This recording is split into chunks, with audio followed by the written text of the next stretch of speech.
Está começando agora o Jornal Hoje. A queda de Goulart. Após a Segunda Guerra Mundial, o mundo ficou dividido em dois blocos de influência: o socialista, liderado pela União Soviética, e o capitalista, sob a liderança dos Estados Unidos. A política nacionalista reformista de Goulart encontrou fortes obstáculos internos e externos. O nacionalismo reformista acabou sendo identificado como uma política favorável à implantação do comunismo no Brasil.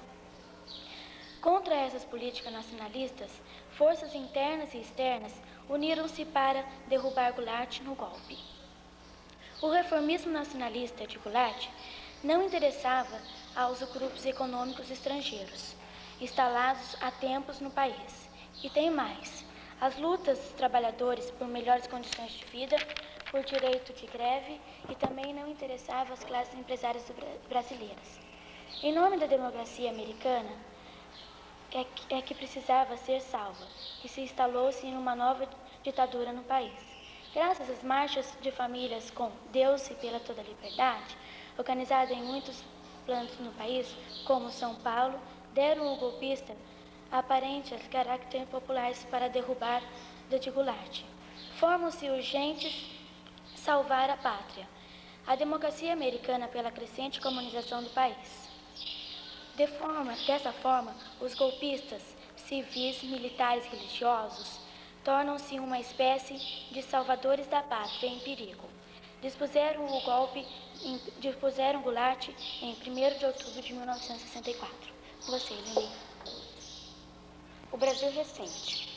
Todos os presidentes da República, Castelo Branco, Costa e Silva, Garrastazu Médici, Ernesto Geis e João Figueiredo, governaram com poderes especiais dados pelos atos institucionais. Mas a sociedade oprimida começou a falar pouco a pouco. Gritou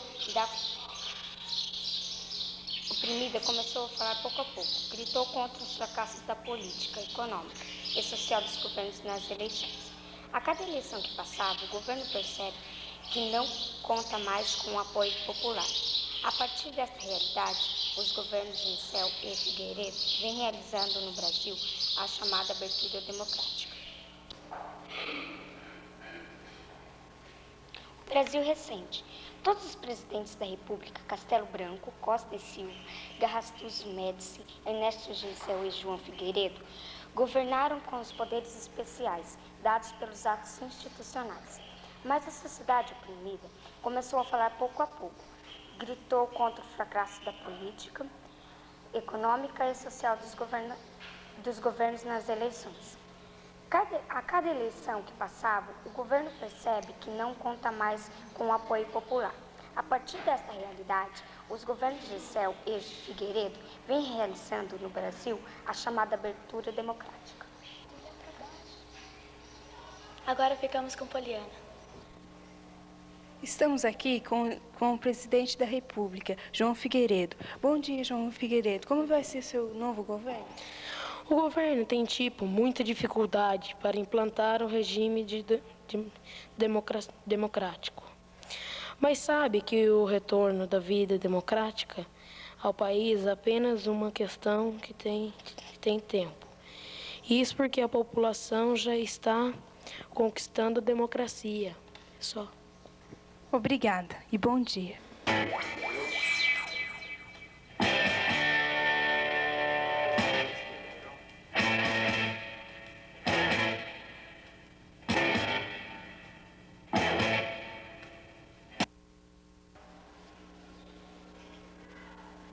Bom dia.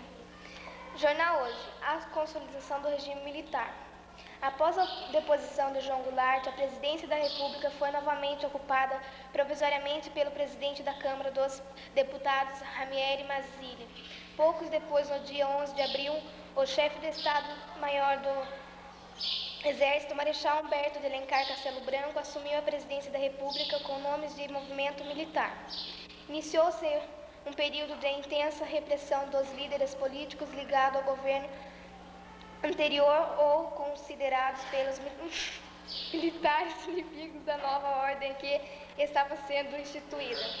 Em 60 dias, mais de 300 pessoas foram punidas com a cassação de mandatos e com a suspensão dos direitos políticos por 10 anos. Entre elas, citam-se 3 ex-presidentes: Juscelino, Jânio e Goulart.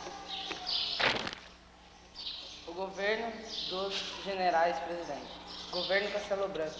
Esse presidente lançou as bases da consolidação do regime militar, adotando um amplo esquema de mudanças de nossas instituições jurídicas e políticas, entre as quais destacam-se instituições de partidarismo, ARENA, MDB,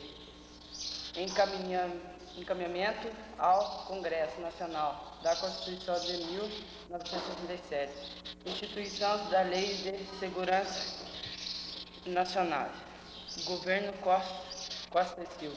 Durante esse governo, Marechal consolidar as instituições do regime militar. Prosseguiu. Costa e Silva acionou vários atos institucionais, entre os quais destacam-se o AIS, que conferia amplos poderes ao presidente da República para combater os adversos políticos do governo. Preocupado com a legislação albretaria que tinha criado, confiou a seu vice-presidente a missão de elaborar uma nova Constituição para o país. Bom dia. Vamos falar sobre o governo Médici. Durante o governo do general Médici, entrou em vigor o Plano Nacional de Desenvolvimento. Nesse período, o governo conseguiu atingir boa parte de seus objetivos, gerando um clima oficial de grande euforia. O milagre brasileiro. O milagre brasileiro durou pouco, pois não tinha bases sólidas para permanecer. O governo Médici exerceu de modo singular uma vigorosa ação repressora contra diversos setores da sociedade brasileira. No governo do general Geisel entrou em vigor o segundo Plano Nacional de Desenvolvimento, que continha metas demasiadamente otimistas e auspiciosas. Mas o país não tinha condições internas de superar as gigantescos investimentos planejando pelo governo as chamadas obras faraônicas. A economia mundial contribuiu-se e nossa herança comercial entrou desequilíbrio em fase da crise ao petróleo. Governador Figueiredo. No governo do general Figueiredo, entrou em vigor o terceiro Plano Nacional de Desenvolvimento. Entre seus principais objetivos, conseguiu levar avante o desenvolvimento de fontes de energia nacional,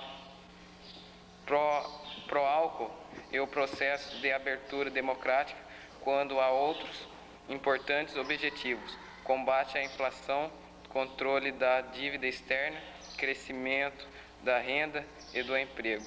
O governo ficou longe de alcançá-los. O país viveu uma das maiores crises sociais, econômicas de sua história.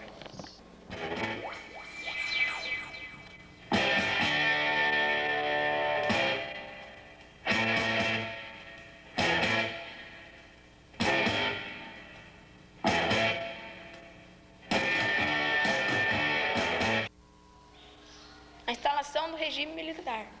Com a deposição de João Goulart, quem passou a mandar no país foi o alto comando das Forças Armadas, ou seja, Exército, Marinha e Aeronáutica. O primeiro presidente militar do Brasil foi o Marechal Humberto de Alencar Castelo Branco. O governo Castelo Branco recebeu apoio dos Estados Unidos e das multinacionais, declarou-se inimigo dos comunistas e rompeu relações com Cuba. Na economia, uma das suas principais propostas era o combate à inflação. A organização dos trabalhadores foi atingida com a intervenção dos sindicatos. Governo Costa e Silva. Durante seu governo, cresciam as manifestações contra a ditadura militar, reagindo às pressões da sociedade em favor da democracia.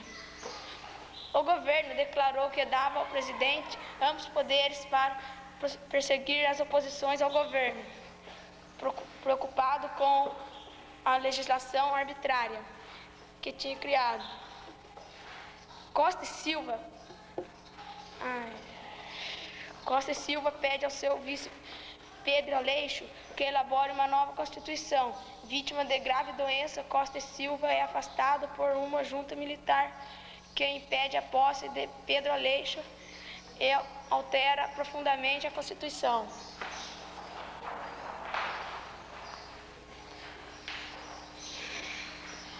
O governo Médici, considerado o mais ditatorial e violento dos governos militares, o governo Médici gastou muito dinheiro em propaganda para melhorar sua imagem. Os meios de comunicação eram vigiados e não admitiam críticas nem oposição pacífica. Então surgiram grupos guerrilheiros, entre os quais os liderados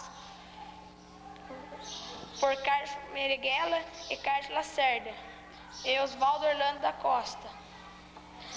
A inflação aumentou e subiu a dívida externa assustadoramente.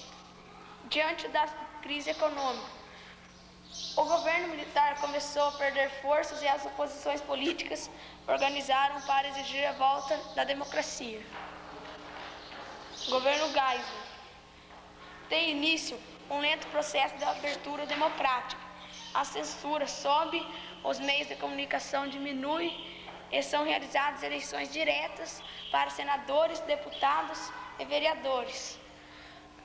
A expressiva vitória do MDB assusta os militares de linha dura.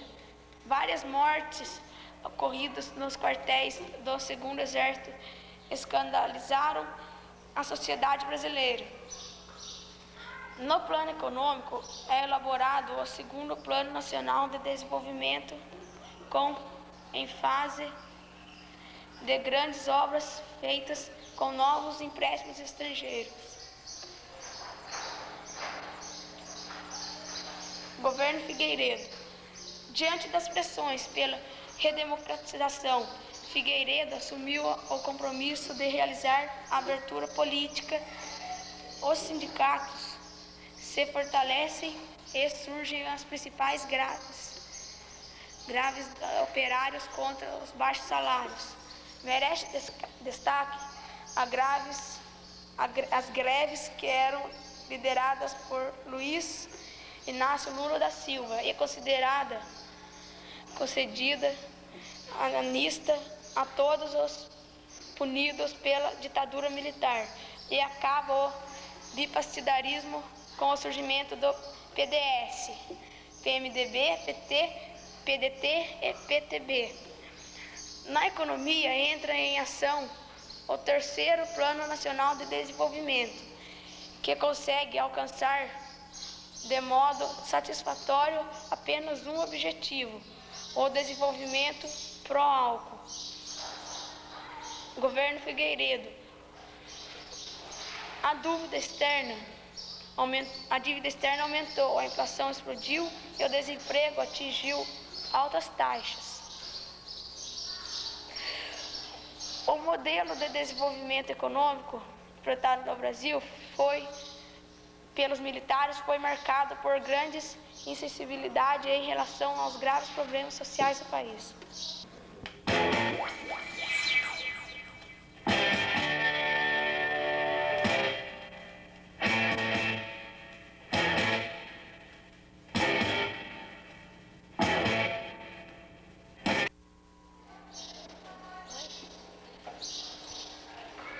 O regime militar. Com a deposição de João Goulart, o chefe militar assumiram o comando político do país. Castelo Branco foi o primeiro presidente